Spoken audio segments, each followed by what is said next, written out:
안녕하세요. 저는 고려대학교 건축사양계공학과에서 석사 과정을 밟고 있는 강동훈입니다.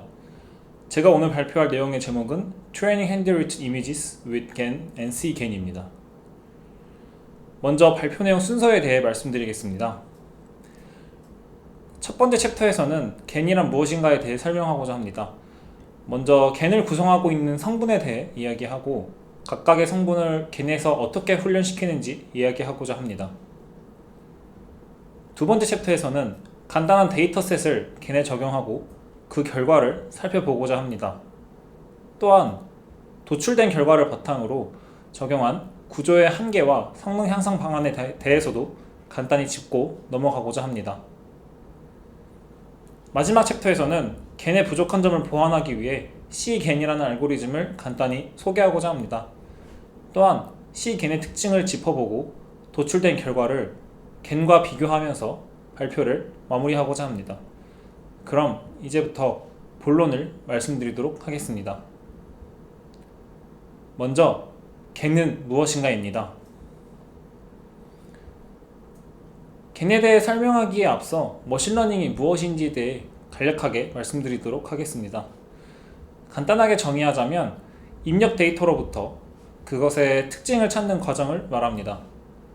이를 통해 이미지, 음성의 파형, 자연어 등으로부터 데이터의 특징적인 확률 분포를 얻어낼 수 있고 우리는 이것을 바탕으로 많은 양의 정보를 식별하고 또한 활용할 수 있습니다. 이러한 머신러닝은 크게 두 가지 모델로 구분할 수 있습니다. 첫 번째는 레이블에 맞게 입력 데이터를 분류하는 디스크리미네이터입니다. 우리는 학습된 이러한 모델을 통해 질문에 맞는 답을 얻을 수 있습니다. 예를 들어 손으로 쓴 8이라는 글씨 이미지를 학습된 네트워크에 입력하였을 때 8이라는 레이블 결과가 산출되게 됩니다. 만약 이 네트워크를 반대로 뒤집는다면 어떻게 될까요? 앞서 말씀드린 디스크리미네이터의 과정을 뒤집은 것이 제너레이터입니다. 이 모델은 우리가 원하는 레이블을 입력하였을 때 그에 맞는 이미지 결과를 도출합니다. 예를 들어 3이라는 레이블을 네트워크에 입력하였을 때 우리는 손으로 작성한 듯한 3이라는 이미지를 얻을 수 있습니다. 그리고 GAN 모델은 이 제너레이터를 학습시키는 하나의 방법입니다. 그렇다면 제너레이터의 학습 목적은 무엇일까요? 크게 두 가지를 이야기할 수 있습니다.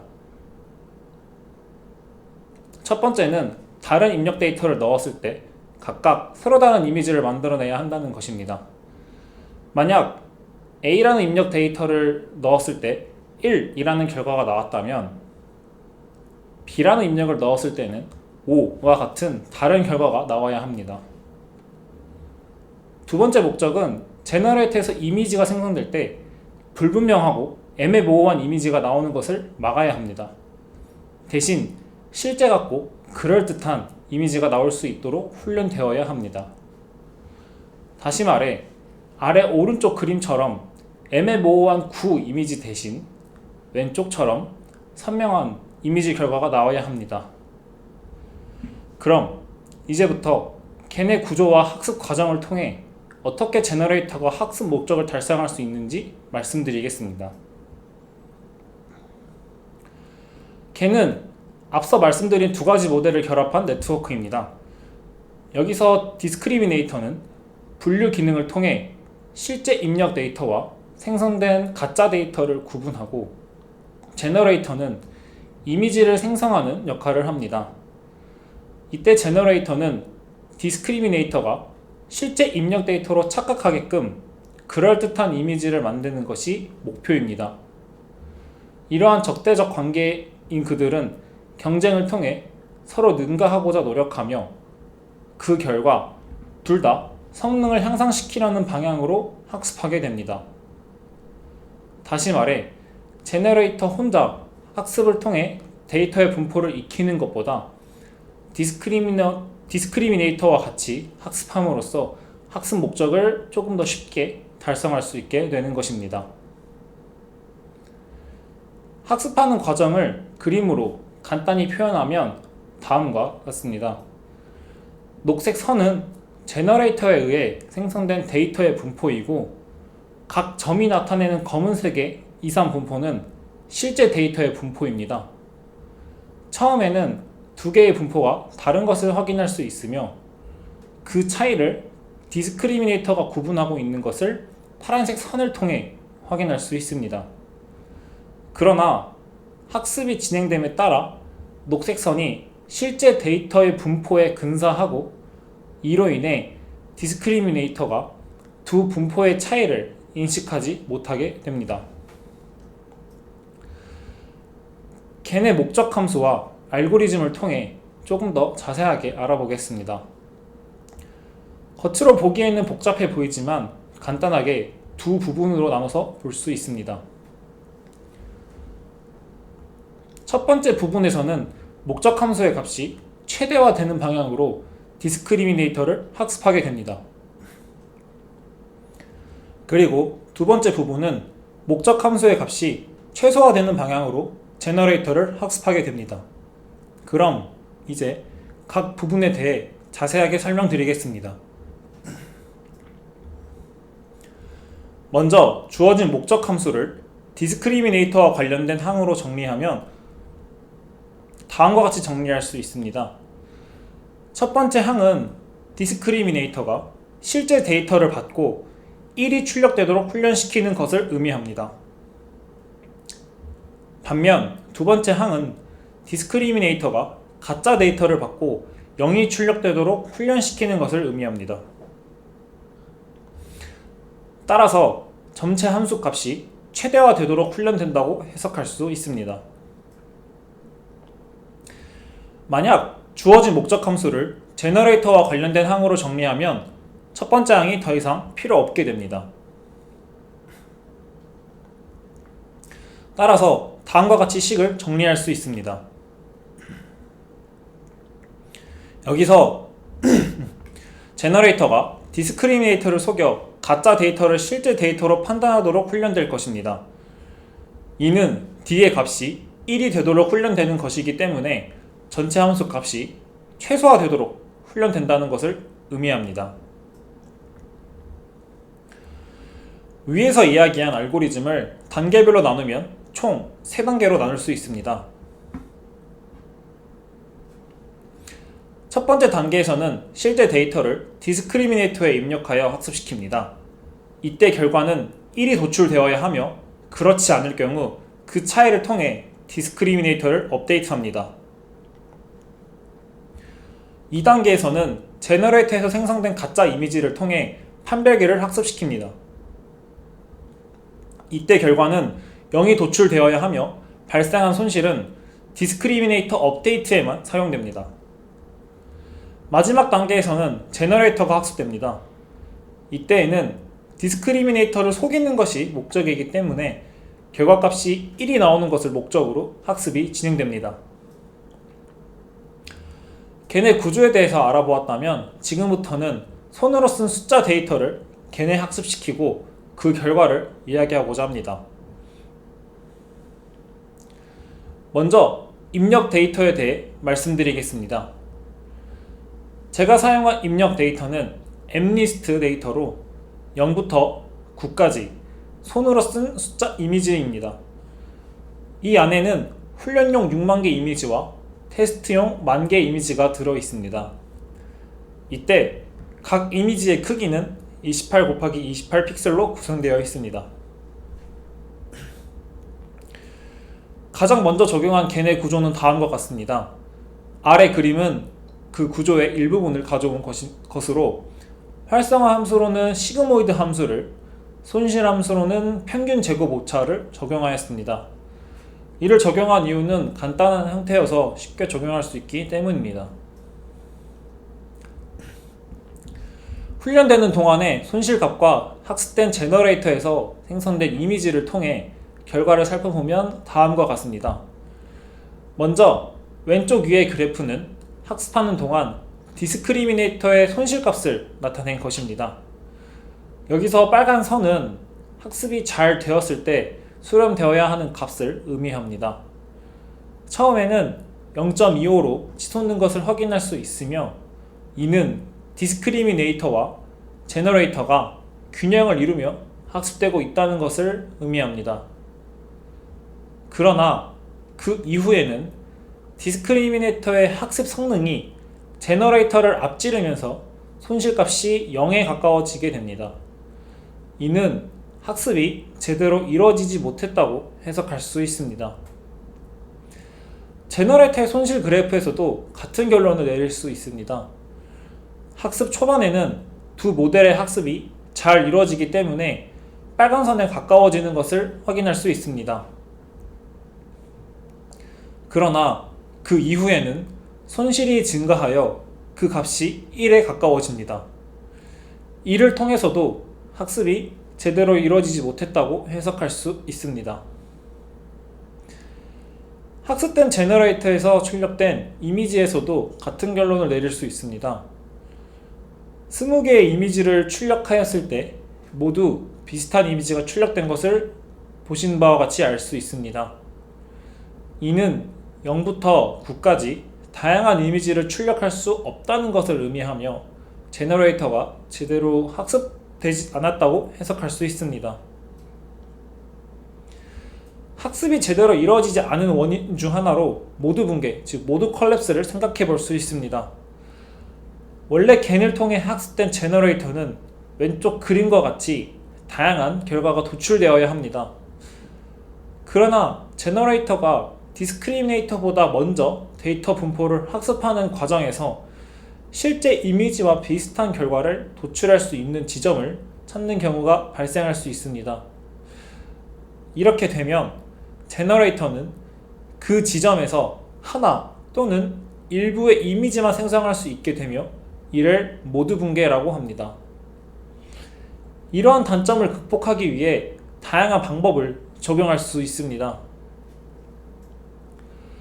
그중 첫 번째 방법은 활성화 함수를 바꾸는 것입니다. 활성화 함수는 입력 신호를 받아 새로운 출력 신호를 생성하는 함수입니다. 이를 적용하는 이유는 의미 없는 신호는 전달하지 않고 의미 있는 신호만 전송하고자 하기 때문입니다. 위에서 사용한 시그모이드 함수 그래프를 보면 입력 신호가 클 때 기울기가 매우 작습니다. 이는 신경망 훈련 중 가중치 업데이트를 위한 기울기 계산 과정에서 기울기가 사라지는 결과를 초래할 수 있습니다. 이를 해결하기 위해 기울기가 고정된 직선 형태를 가진 리퀴레그를 적용할 수 있습니다. 그래프에서 알 수 있듯이 일정한 기울기를 통해 베니싱 그레디언트 문제를 해결할 수 있습니다. 두 번째 방법은 손실함수를 변경하는 것입니다. 제너레이터를 통해 생성된 결과가 알파벳 소문자 5이고 원하는 결과값이 알파벳 소문자 t일 때 MSE와 BCE의 손실 계산식은 다음과 같습니다. 그리고 아래 두 개의 그래프는 t가 1일 때 주어진 방정식을 통해 계산된 손실함수 값입니다. 그래프에서 알 수 있듯이 BCE가 오답에 대하여 각 모델에 더 큰 피드백을 제공하게 됩니다. 즉, 생성된 결과가 확실히 틀리면 가중치가 더 큰 페널티를 받게 되는 것입니다. 각 방법을 적용했을 때 디스크리미네이터 손실함수 그래프는 다음과 같습니다. BCE를 적용했을 때에는 값의 크기만 다를 뿐 그래프의 형태는 바뀌지 않았습니다. 리퀴렐러를 적용했을 때에는 손실값이 빠르게 0으로 수렴하고 중간에 점프가 발생합니다. 모든 결과가 빨간 선에 수렴하지 않았기 때문에 제대로 학습되었다고 말하기 어렵습니다. 다만 새로운 방법을 적용하였을 때 손실값이 넓은 범위에 걸쳐 존재하고 이는 개선 전보다 더 나은 결과라고 판단할 수 있습니다. 제너레이터의 손실 그래프에서도 동일한 결론을 내릴 수 있습니다. 개선 후 손실값이 넓은 범위에 걸쳐 존재하며 이를 통해 더 나은 결과가 도출되었다고 판단할 수 있습니다. 또한 제너레이터에서 생성된 이미지를 살펴보면 개선 후에 더 나은 결과가 도출된 것을 확인할 수 있습니다. 그림을 자세히 보시게 되면 처음 베이직을 넣었을 때에는 모두 다 모드 컬랩스가 발생하였지만 BC 로스와 리킬 에러를 적용하였을 때는 다양한 이미지가 산출된 것을 확인할 수 있습니다. 이렇게 학습된 제너레이터에서도 한 가지 아쉬움이 있습니다. 영상을 보면서 말씀드리겠습니다.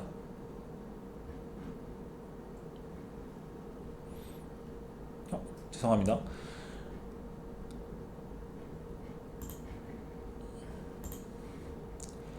다음 영상은 훈련된 제너레이터에서 20개의 숫자를 여러 번 출력하여 얻은 이미지를 나열한 것입니다.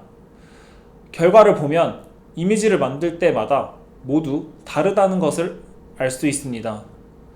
이는 우리가 원하는 데이터를 제너레이터를 통해서 쉽게 얻기 어렵다는 것을 의미합니다. 이러한 겐의 단점을 보완하기 위해 컨디셔널 겐, 줄여서 C겐이 개발되었습니다. C겐은 기존 겐 모델에 카테고리 정보를 추가하여 생성된 이미지에 대한 분류 정보를 제공하고 이를 학습하는 모델입니다. C겐의 구조를 살펴보면 겐 구조에 조건 Y가 추가된 것을 확인할 수 있습니다. 이를 통해 제너레이터는 각 레이블에 맞게 입력 데이터를 학습하여 원하는 레이블에 대한 이미지를 생성할 수 있게 됩니다. 여기서 조건 Y는 각 클래스의 레이블 또는 정수 데이터와 같은 데이터 유형을 의미합니다. 손으로 쓴 숫자 이미지의 조건을 예로 들면 다음과 같습니다. 조건을 10자리 벡터로 설정하였을 때 이미지 0의 조건은 첫 자리에 1이 들어가 있는 형태로 저장됩니다. 이와 똑같은 원리로 만약 9라는 조건을 넣게 된다면 맨 마지막 자리에 1이 들어가는 것을 확인할 수 있습니다. 이러한 방식으로 각 조건을 표시한다면 다음과 같이 10개의 숫자를 나열할 수 있습니다. 이렇게 조건을 생성한 C겐에서의 디스크리미네이터에서 학습은 다음과 같이 진행됩니다. 실제 이미지와 조건이 맞다면 디스크리미네이터는 맞는 값으로 학습을 하게 됩니다. 반면 실제 이미지, 즉 리얼 이미지임에도 불구하고 조건이 다르다면 틀린 값으로 학습을 하게 됩니다. 여기서 확인할 수 있듯이 숫자 8이라는 리얼 이미지를 넣었음에도 불구하고 컨디션 Y가 3이라고 넣었기 때문에 디스크리미네이터는 페이크, 즉 거짓이라고 판단하게 됩니다. 또한 조건에 관계없이 각각 가짜 이미지가 입력되어도 틀린 값으로 학습을 하게 됩니다. 다음은 C겐의 훈련 과정을 보여주는 영상입니다. 가장 왼쪽 위에는 0이고 가장 오른쪽 아래는 9로 0부터 차례대로 0, 1, 2 순으로 해서 9까지 나열하도록 조건을 걸어놓고 각각 이미지가 어떻게 산출되는지 보여드리도록 하겠습니다.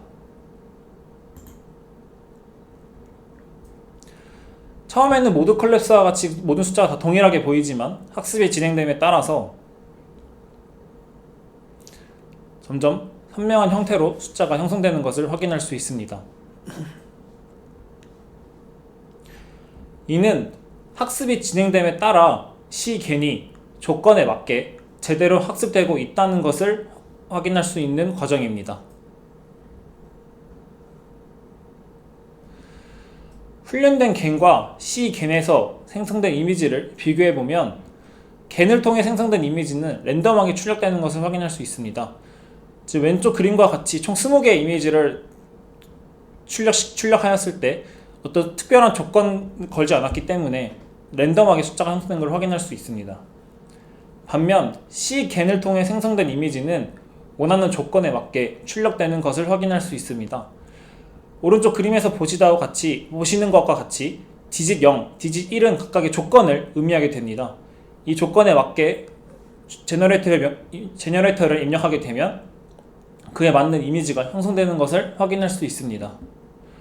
이를 통해 우리는 학습된 C겐에서 원하는 조건에 맞는 이미지를 조금 더 쉽게 생성하여 얻을 수 있게 됩니다. 지금까지 많은 내용을 다루었지만 이 발표에서 중요한 점은 두 가지라고 생각합니다. 첫 번째, 걔는 디스크리미네이터와 제너레이터를 동시에 훈련시킴으로써 제너레이터가 원하는 데이터 분포를 조금 더 쉽게 학습할 수 있습니다. 두 번째는 기존의 겐 모델에 조건을 추가한 C겐을 통해 원하는 조건에 맞는 이미지를 조금 더 쉽게 얻을 수 있다는 것입니다. 이상으로 오늘 발표를 마치도록 하겠습니다. 지금까지 긴 발표 들어주셔서 감사합니다.